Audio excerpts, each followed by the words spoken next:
Maybe it's just a stereotype, but most professional organizers are pretty crazy about making lists, right? I know that organizers are also super tough on themselves, so I think it's unfortunate that we have this list of all of our shortcomings that we're carrying around in our heads all of the time. I think it's important to counteract that with some positivity. So, today's podcast, I'm sharing 3 lists to make to increase your confidence. You're listening to the Pro Organizer Studio podcast with Jen Obermeyer. Thank you for joining in. Jen makes it her mission to broaden the horizons of savvy businesswomen in the organizing industry by instilling confidence and inspiring authenticity. She is a devoted business coach and founder of the Inspired Organizer program.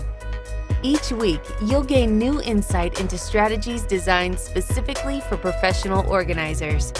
And now, let's get started. I want to share something that actually my sisters asked me to share with them. Lately, I have been talking to my sisters every single day through video on an app called Marco Polo. I had never heard of it. It probably has been around for a while, late to the game. But we have been just sharing, life, things with our kids, things we've been working on for ourselves, just the ups and downs of every day. And I think it might be really beneficial for you. This is a kind of an old news thing, or at least for me. But about 6 months ago, I did a journaling exercise randomly, or unplanned at least, that really changed my life. I have to give credit where it's due. I have a Mel Robbins 5-second journal. I don't know if you guys have heard of Mel Robbins and the 5-second rule. I actually haven't read her book. She has an incredible book, but I've listened to like a bunch of her YouTube videos, and I think she's really, really good, inspirational. But I bought her journal, and it's a really great journal. I really, really love it. It's about 90 days of really intentionality about, reminding yourself why your goals are important to you, because it takes a lot of daily focus to stay focused and be consistent with the things that you're trying to do. Anyway, but she has every day of her journal, she has little challenges that you're supposed to use her 5-second rule.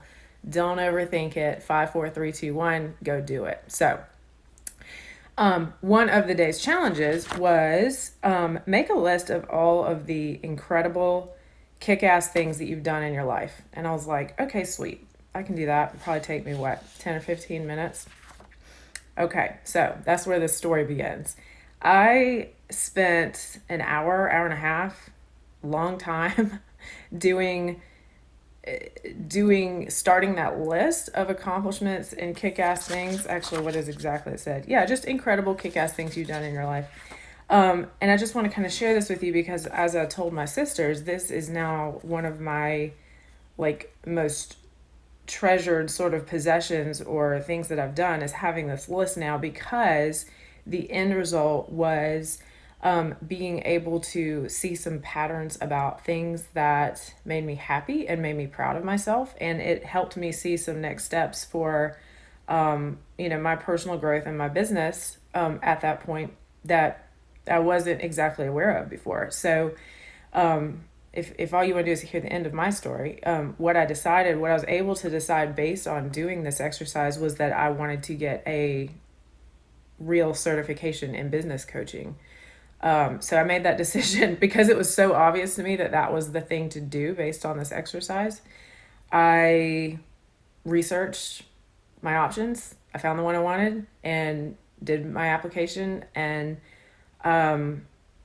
the program didn't start till February, but it was a decision that I made because of this process almost 6 months ago. So I am back in school. I'm in a graduate program at the University of Texas at Dallas for it was called executive coaching, but I don't plan on focusing on the corporate world. I want to work with small business owners, like professional organizers like you.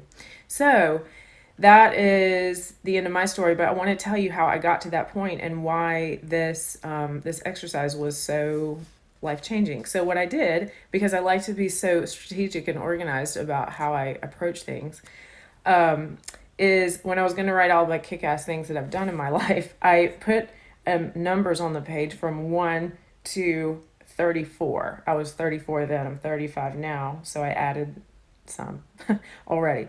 And then just as things came to me, I would kind of put it next to the age that I thought that I was at that time, give or take. So it's not, an exact timeline, but it was a really good general idea. So some of these things that I wrote down were things that, I personally accomplished or that I personally achieved, but other things were not things that I necessarily did on my own. Like I grew up in a really interesting family, and I got to do really cool things that other kids didn't get to do. I mean, I traveled a lot, and I had some really neat opportunities. So, I wrote down being 6 years old and learning to ski, just as an accomplishment. And then, other things are like, age 1, I lived through a tornado that cracked our house. And then age 23, I auditioned for American Idol with my sister. That was awesome.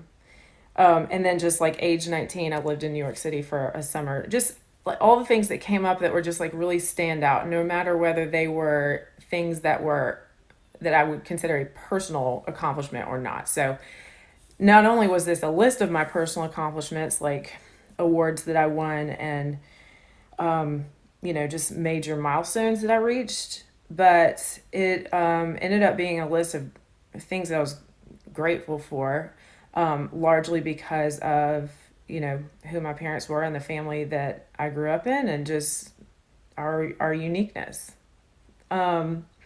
Yeah, so that was sort of like the timeline aspect of this, but this is only part one. There's more parts to this journaling exercise.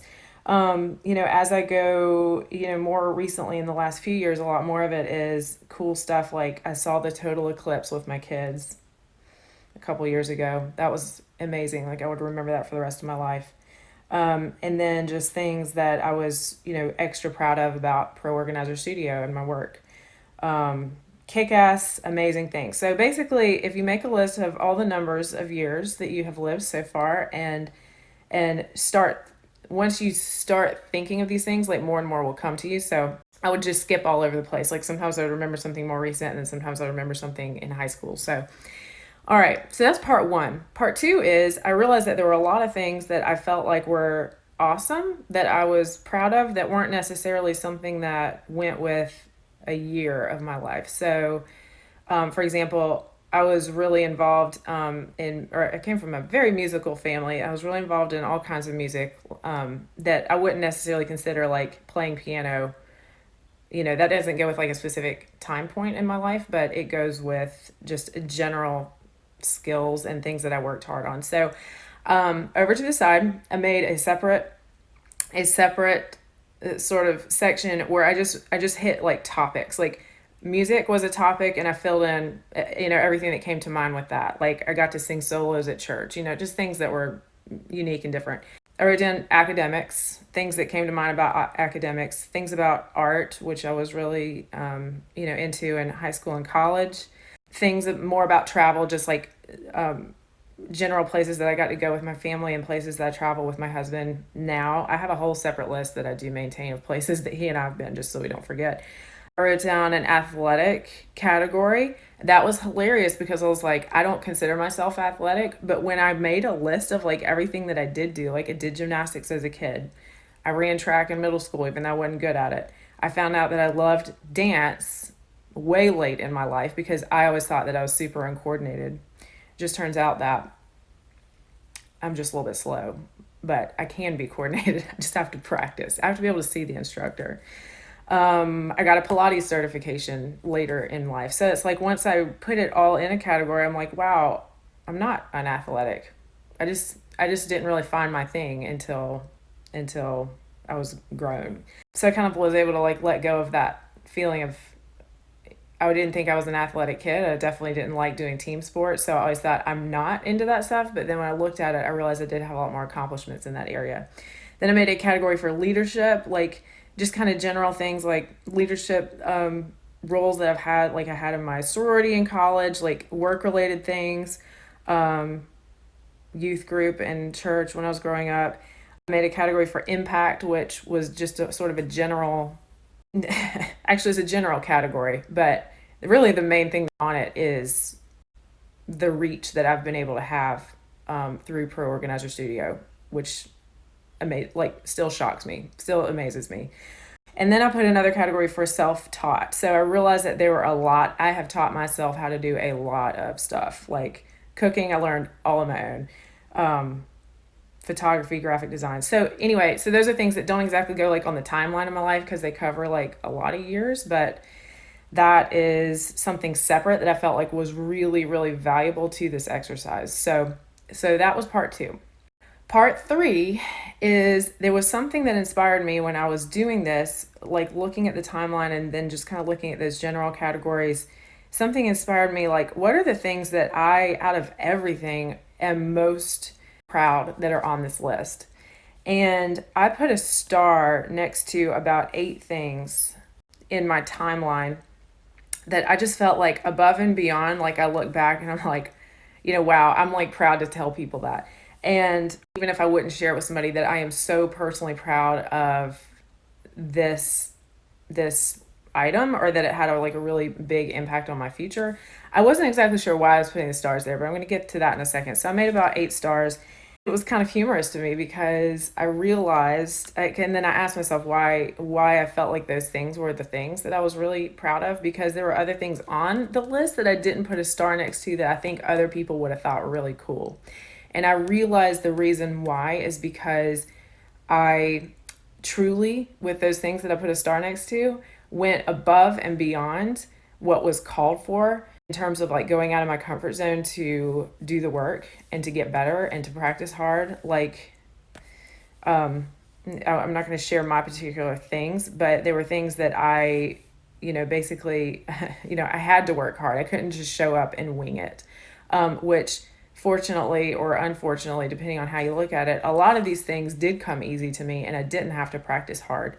Some of the music stuff that I talked about, just, I don't know, I came from a musical family. It wasn't hard for me to do that. And so therefore I never, worked hard to improve because I didn't know how to push myself at that point in my life. I had one of my babies with no drugs on purpose. And that was something that I put a star next to. I will share that one. So that's the kind of thing where it's just like, I didn't have to do that, but I really, really wanted to. And why was that is because I can't really tell you now, but I was motivated to really exceed expectations of myself or maybe from other people. So this is the fourth part of the exercise, and maybe you will get something totally different out of this than I did. But looking back and realizing that the things that made me the most proud of myself when I looked at this list were things that I did go above and beyond for, that is when I put two and two together on, where my business is going and how I want to feel when I look back at it. Because, I'm in a very happy place with my family life and my kids and my marriage. So there wasn't anything that I felt like I wanted to, change when it comes to that. But when it came to my work, I thought I want to go to the next level with what I'm already doing. Nobody is telling me that I have to do it, but I want to do it. And I want to do it for myself. It's not like I think I was really clear on why I decided the next level for me would be, going back to school and really getting to be the best at what I do. And so that is why I made the choice to get the certification in business coaching. So this is really interesting because when I shared this with my sisters, for example, and they were asking tell us how you did it. So I just walked them through that exact same thing that I just told you guys. And for one of my sisters, travel is really important to her. So she said, maybe I'll do this exercise and maybe what I'll see is, what do I want to make sure that I fill in the next few years, sort of like bucket list types of items. And see, I didn't look at it that way at all for some reason. I don't know, maybe because maybe 'cause I mean, obviously I haven't done everything in my life that I want to do, but she sort of looked at it in sort of a future sense of like, based on this list, what do I want to kind of add in the future?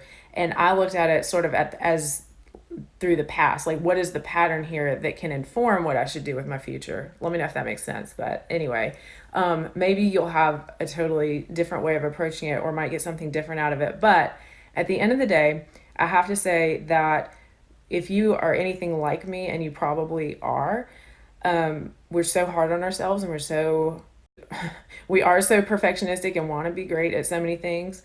And we're very, very cognizant of our list of failures and things that we're disappointed in ourselves about.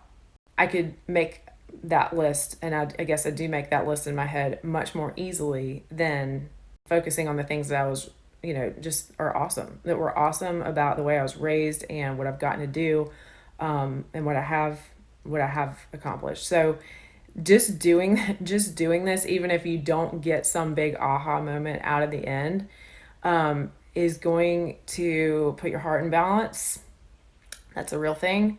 And I know that you probably need some balance if you have, if you tend to be hard on yourself and tend to think that you never have done enough. And I really relate to that, because I feel like that's the problem, is I can't ever stop, because I feel like I haven't ever done enough. So focusing on what I have done that does make me happy is really valuable, because this is like, this is hard facts. Here's my 2 pages full of writing. I could probably transfer it to something a little more permanent. As my sisters said, like, hey, that'd be awesome that even if you just, your kids will have a list of places that you've been, and they'll be able to say like, oh, my mom went here when she was that age. And I'm like, yeah, that's cool. Because, like when our parents tell us stories, we just try to keep it all straight in our heads, like, because that seems like a million years ago, right? But if I had a list like this from my parents, I think it would be easier to kind of think like, oh yeah, like you do have like this, clear progression of your life like that. So it'd be cool to have that, to leave that to my children and grandchildren. Anyway, I'll cut myself off now. But this felt good to share this, and I hope you all have had a wonderful week, and I'll talk to you soon. Bye. Thank you for listening to the Pro Organizer Studio podcast. If you'd like to learn more about time-saving services and resources for professional organizers, visit www.proorganizerstudio.com. And if you'd like to get Jen's roadmap to success for launching and growing your professional organizing business, go straight to www.poroadmap.com.